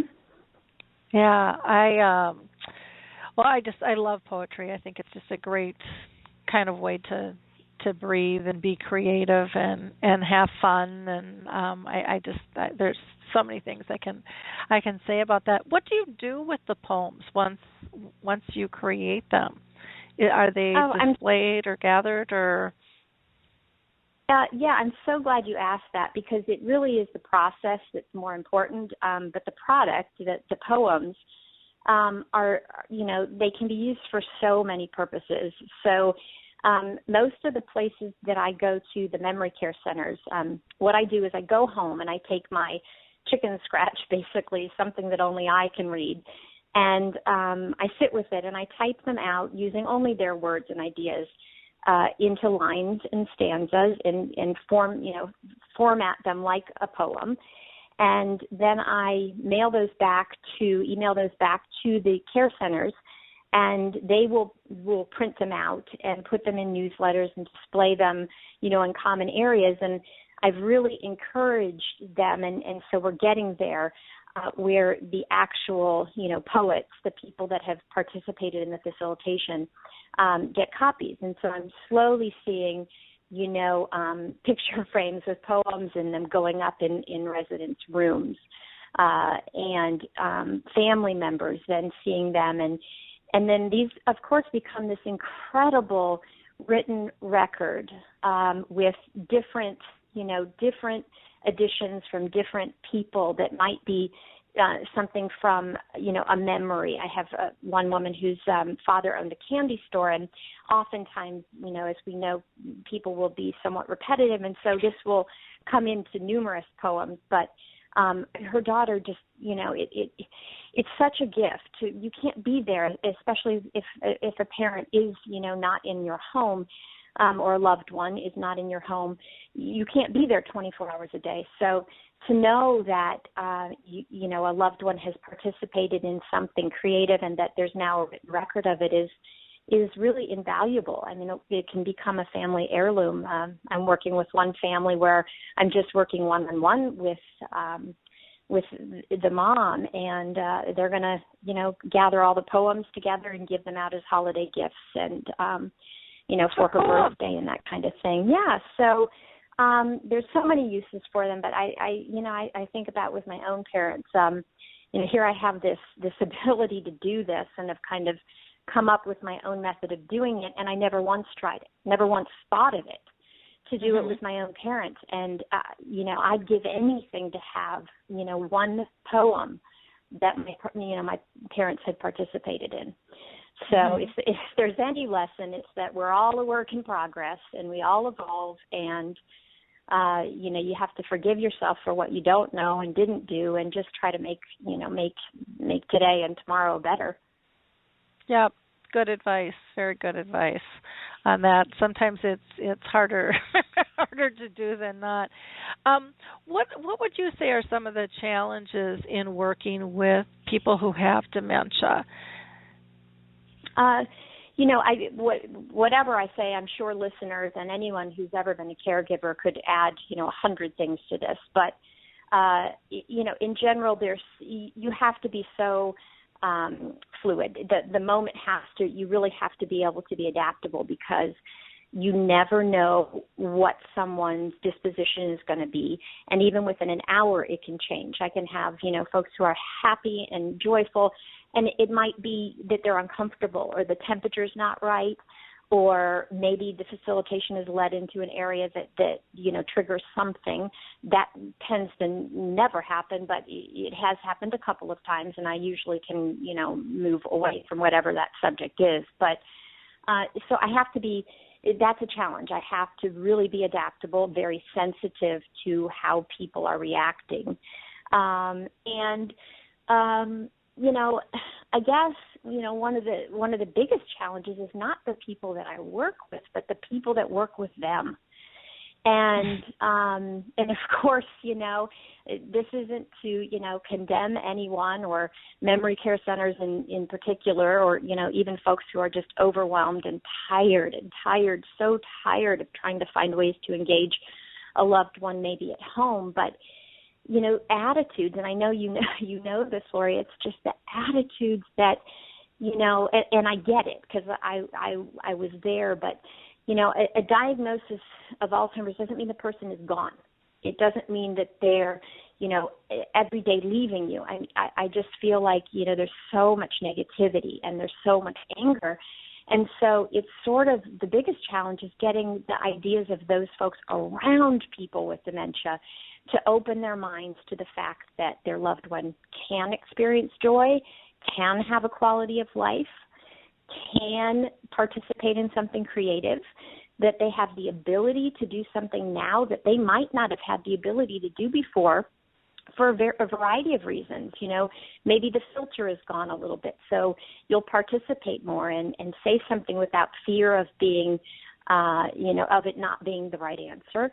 But I think more than that, I think that it's that there's something that opens up. There's just this general creativity, at least at a certain stage, where but if you don't expect it and you're not looking for it and you're not doing things to let that happen and you're not helping that, you're just looking at what's being lost, how tragic the disease is, how hard it is for me, all of those things, which I get because I did it too.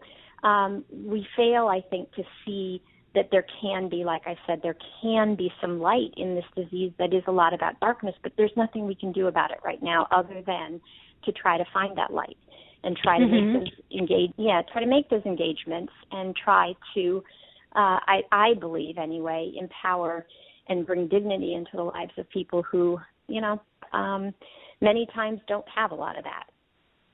Yep. That whole dignity piece, that whole attitude piece is something that just needs to be shifted so badly. No matter where we are, if it's in a community or if it's within a family, people really understanding the true needs of this disease and the power behind the person and that ability to connect. But it takes a long time to shift attitudes and to shift mindsets. But you're definitely out there working on it, and so that's great. Do you have a couple of biggest surprises that you found in terms of dealing with people with dementia? Maybe something that just brought you great joy, or you saw brought great joy to someone else during the process?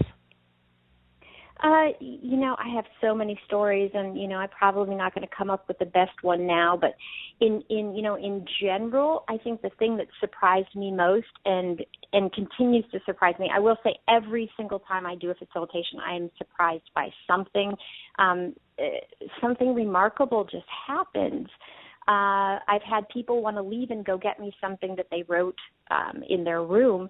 I had, at one time, I was talking about the ocean, and a woman who really had not participated before said pepper, pepper, pepper.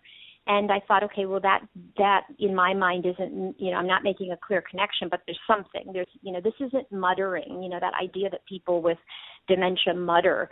And I was told that with my mother, and she wasn't muttering. There was something about a duck, and it was a duck because she had a duck when she was a child. It wasn't just she was saying that word over and over. So I stopped, and this is a challenge sometimes because you want to keep the attention of everyone else, but she had not participated, so I knew that it was something. And we were talking about the ocean, and so I gave her some wait time, and, I repeated what she said, and I said, is it about the ocean? And, kind of yes, and so I worked with her a little bit, and all of a sudden she said, the water peppering my cheek. And I just couldn't believe it. And I hear it and see it all the time, but basically she had a memory or an image of being on the water, and the way that water feels when it's blowing on your face, it almost feels like sandpaper. And her way of verbalizing that was peppering her cheek. And so, as a poet, that's just such a beautiful description and such a sensory description. It was incredible to me. But other than that, the things that surprised me the most, and I never would have thought this when I started it, I was all about kind of triggering memories. And then I realized that that's kind of going backwards, and it's important to validate those, and I think that empowers folks and is dignifying because they have a story. But the imagination that I see is just phenomenal. I showed a Georgia O'Keeffe piece of artwork one time, the poppies, if you can recall that, the orange poppies with the dark black centers. Showed this to a group of people and let them look at it for a while, and I told them the great thing about Georgia O'Keeffe's art or other artists who maybe do abstract art is you can turn it any way you want. And I just sat back and watched. And so I have people taking, wheelchairs, one hand, whatever works, and they're taking this picture that I made copies for everybody, and they're turning it one way and upside down and the other way. And I said, find the way it looks the best to you. And I'm watching this, and it was fascinating because they really were taking care and thought to see which way it looked best. And then I just simply asked, what do you see in this? And so that is a pure imaginary piece to me. It is imagination. Obviously, if you see something in it that's real that you can relate to, that might be memory. But for the most part, that is complete imagination. I had someone say when they were looking at the black centers, it looked like evening gowns on a diagonal. The vocabulary that comes up is incredible. Absolutely. Someone said sycamore trees yesterday. And I routinely have the caregivers, even family members, with jaws open, cannot believe. Wow. Or I don't even know, and someone will say, do you know she hasn't spoken a word for 2 weeks? So there is something that happens, something that's triggered. But the thing I didn't expect and I'm amazed and delighted about is the imagination, that it is something someplace else. And I unfortunately don't know enough about the brain to know if that's a different part of the brain, the imagination versus the memory. But I would guess that it is, and I think that that's a kind of a fascinating direction that this is taking me. This stimulation of not only memory but more and more of imagination and creativity. Mm-hmm. Very neat. Those are wonderful big surprises that you see out of that, and I think that's, again, getting back to shifting the attitude is, we think we know all the outcomes and we really don't, and so we have to stop assuming that we know how everyone's going to react to everything, because it's just it just isn't what we always think it's going to be. And I think that that's very, very critical, that we look from a more open mindset in terms of how we. I couldn't agree more. Now, Molly, are you doing this just on your own, or is this something that you've franchised at all, or have other people involved? You know what? Right now, I'm kind of a one-woman show. I've had a couple of folks come with me and observe it, and sort of want to learn the techniques of doing the poetry facilitation, and sort of by the end they're like, whoa, I think I could do most of it, but I don't know about the being able to write poems on the spot. And so, like I said, I'm not good at a lot of things, but this is a little kind of quirky skill set that I think comes from being a mom of 4 and having been a teacher and being a writer and really being passionate about working and having the experience of talking and working with people who have dementia. But I am offering Skype sessions, and what those are, it's a 2-session series, 2 half-an-hour sessions. And what I'm doing is I've really kind of thought long and hard about the techniques that I'm using and the ways in which I talk and the ways in which I might ask a question. And you know what? You don't have to be a poet. You don't have to be able to write poems on the spot, but I can sort of customize and personalize, which is, what I do, someone's unique needs and think about their loved one or somebody who's going into a setting where the loved one is maybe living in a memory care center, and be able to give them, numerous techniques to try to just even get notes. Notes. Now, some people want to send me the notes, and if they're meticulously taken, I can take those notes and form them into poems. And some people want that, and it's my joy to do it. But for the most part, just using some of the techniques that I've discovered by trial and error, you could use those techniques and be able to draw out stories, sentences, paragraphs that then can be kept, like I said, as, some kind of a written record that you can read back to the person later. You could, use for, anything that you want, but will definitely end up being some kind of a family treasure, one day. So I am doing that, and it's not so much training people how to go in and write poems on the spot, but to use what I've just come to by trial and error to be able to get a written record of memory as well as imagination. Mm-hmm. Okay. Good.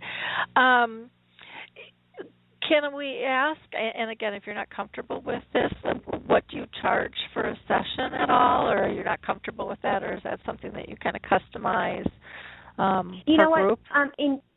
In general, for example, in memory care centers, it varies. I definitely, I'm fortunate in that I've done it and word has, spread, and, I've done some outside of Texas, and so It really, really depends on how many people and, how, difficult maybe the facilitation might be in group in terms of, various, folks with different stages of the disease, which makes it a little bit more challenging. I can tell you with the Skype series, I'm charging $150 for the 2 sessions, which I do. One session give, it's a personalized session where I hear what the personalized need is and then develop a plan for that person, for them to go and actually use the techniques and then report back to me maybe a week or 2 or whatever fits with their schedule later, to then troubleshoot whatever those things are and then come up with some creative ideas for how to use those things. So, that is a set thing, a set fee. The others, it really depends. If it's in-home private, how much I have to travel, how many people and that sort of thing. Okay. Well, I think that's very reasonable. And I think it's a wonderful, wonderful opportunity. I do want to invite, if we've got anyone on the line that wants to use the chat box or anyone who wants to call in and ask a question maybe I haven't thought of regarding Molly Myers with her Mind's Eye poetry.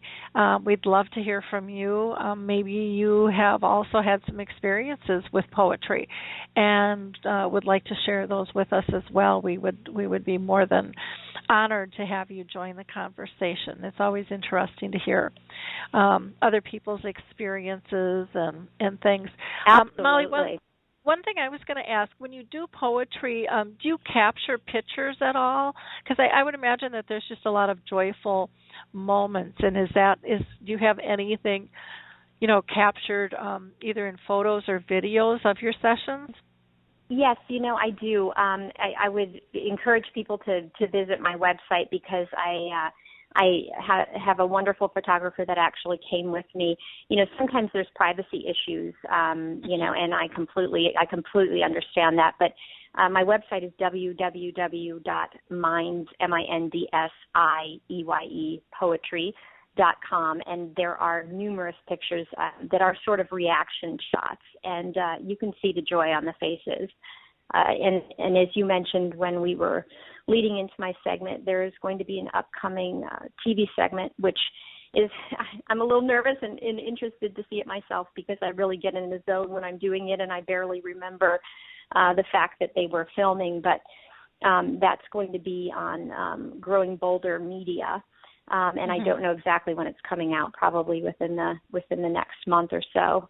But I have talked to the photographer. I work in so many more places now, and doing the one-on-one that it might be a little bit easier for the privacy issues to work with families who I know most of whom would be overjoyed to share, what has happened with their loved one, because, they see what's going on and would love other people to be inspired and moved by it. So we've talked about doing the whole nother photo shoot, which would be fun. And it's obviously not about me as much as it is about showing people that this doesn't all have to be gloom and doom.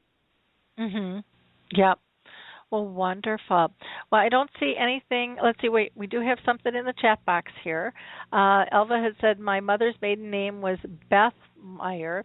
Maybe I'm related to Molly. Mother died of Alzheimer's in 2006. Does Molly use an audio recorder in case she isn't able to take notes and talk and tend to participants at the same time? Excellent question. Do you use an audio recorder? No, I don't, and that's an excellent question, and I am pretty good at being able to hear, but I like this idea because I think it would be wonderful to capture the voices, to be able to, to be able to show the enthusiasm. Something would be lost in not being able to see it, which is why I'm kind of excited to see the TV story. But I think that I just got an idea about recording, not so much to help me with the listening part, but to be able to later, listen and to actually show other people that, because you be able to hear. I'm fairly confident you would be able to really get a sense of the change and be able to hear the excitement, the enthusiasm, those moments when it's just all of a sudden this pop of memory, and you can hear it in the voice. You can hear that something just was triggered, and then, or imagination, and then, then whatever comes out is kind of a surprise to them as well. Okay. So I love that idea. Thank you very much. I think that's a phenomenal idea. Yeah, I think so too. Good one, Elva. Any other questions or comments that people have? We again would love to hear from you. Otherwise, the best way for people to reach out to you, Molly, is to go to mindseyepoetry.com. Is that correct? Yes, or could email me directly and I do have a business email, but I think I'd rather just have it to my personal, which is great. And I get tons of emails, and I do my best, so be patient. Molly Middleton, Middleton, Meyer, Meyer, no S, @gmail.com. Molly Middleton Meyer @gmail.com. Okay, and then you also have a Facebook page too, correct? Yes, I'm glad that you mentioned that. It has been such a joy. I have connected with people all over the world who are just phenomenally supportive and, gives me motivation every day that I'm on the right path.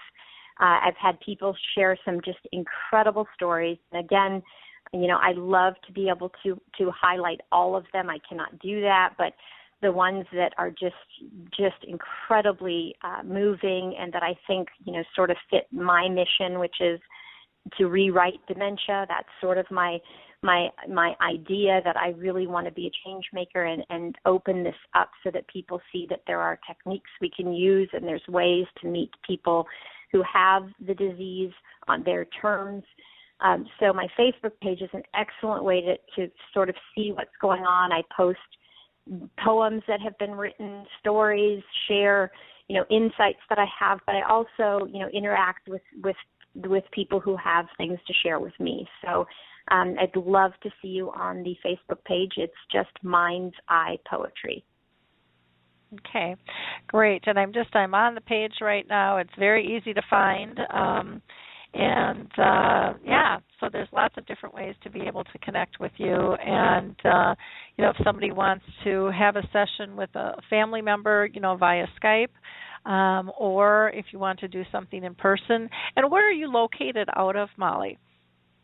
I am in Dallas, but okay. I have started to travel a little bit. I'm looking forward to having a little bit bigger budget, hopefully one day, and would love to, travel as much as possible because I really want to be able to bring this to as many people as I can. But I am based out of the Dallas area. I do travel quite a bit, it's been incredible. One thing that I did think of when you were mentioning the family members is I've started doing some family resident or family, with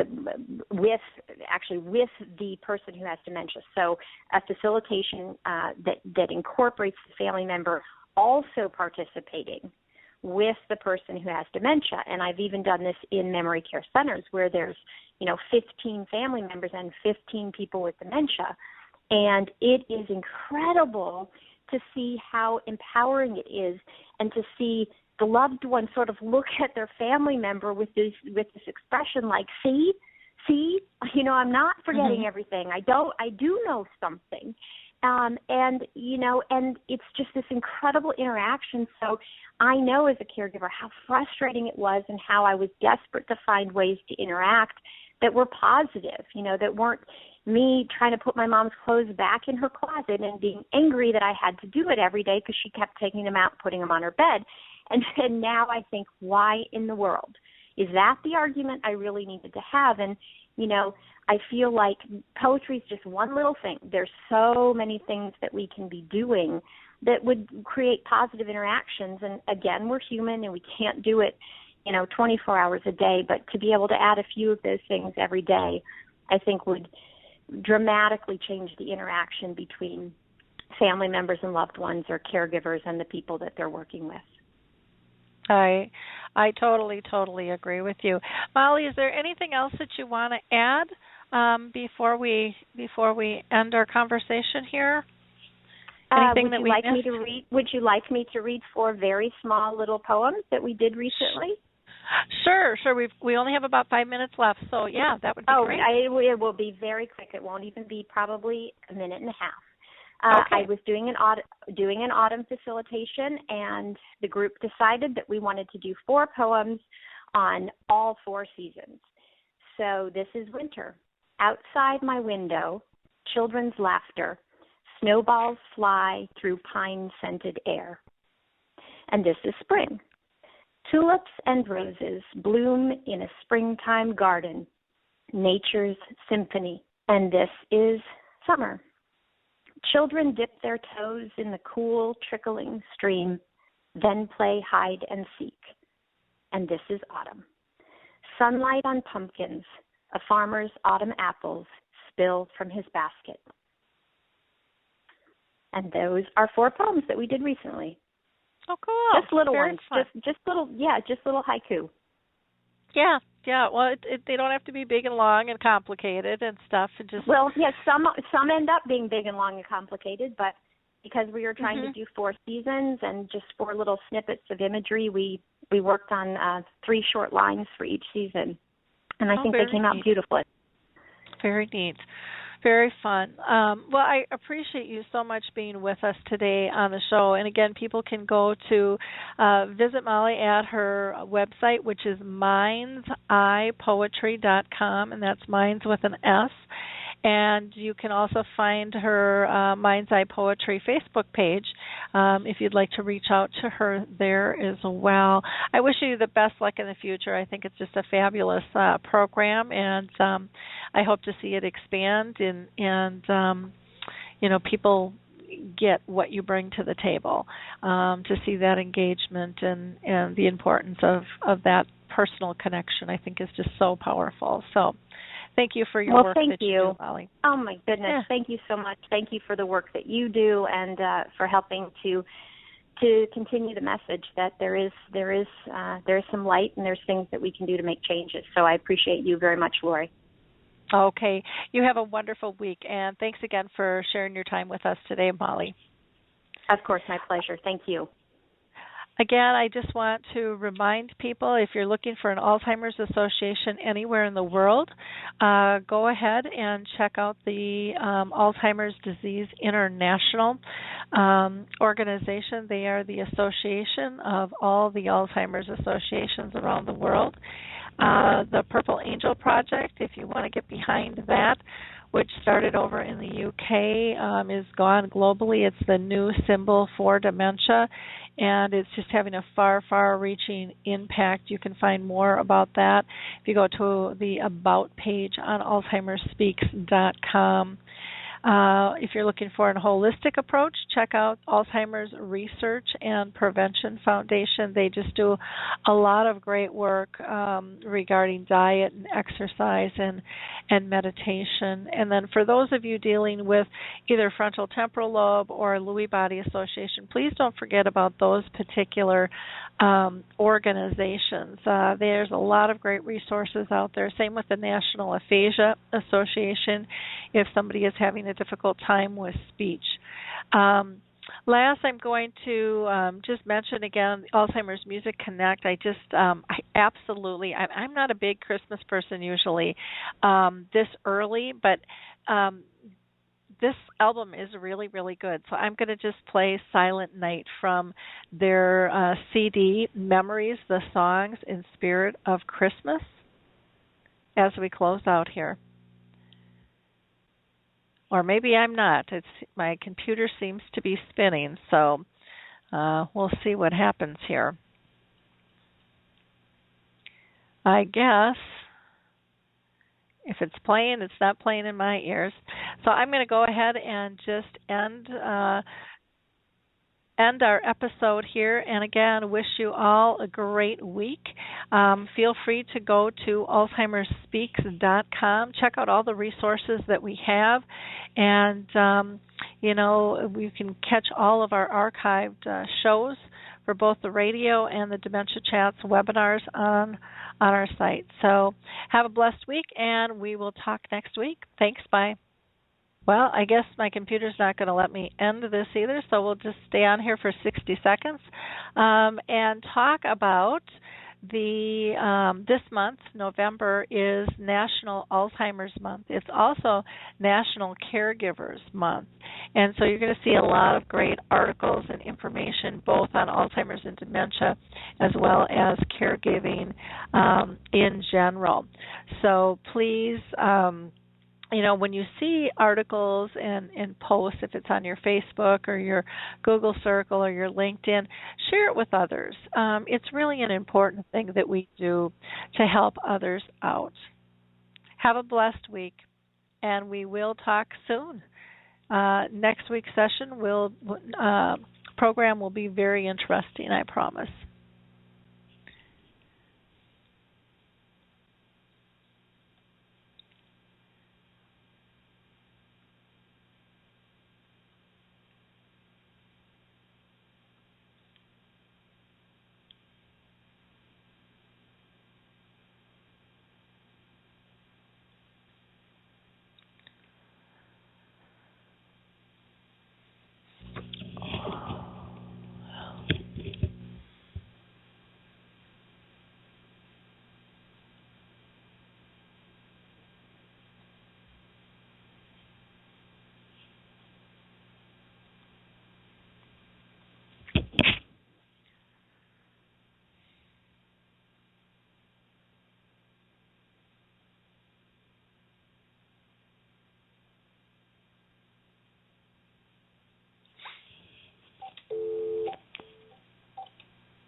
Hi, everyone. This is Meredith from the Senior Fitness with Meredith podcast, where I discuss all things for seniors. From fitness, your health and wellness journeys, how to be all over strong and beyond. I also have my mini podcast called Motivation with Meredith. It's a great, quick motivational pick-me-up for your days. Join me, listen now, search for Senior Fitness with Meredith on your favorite podcast platform.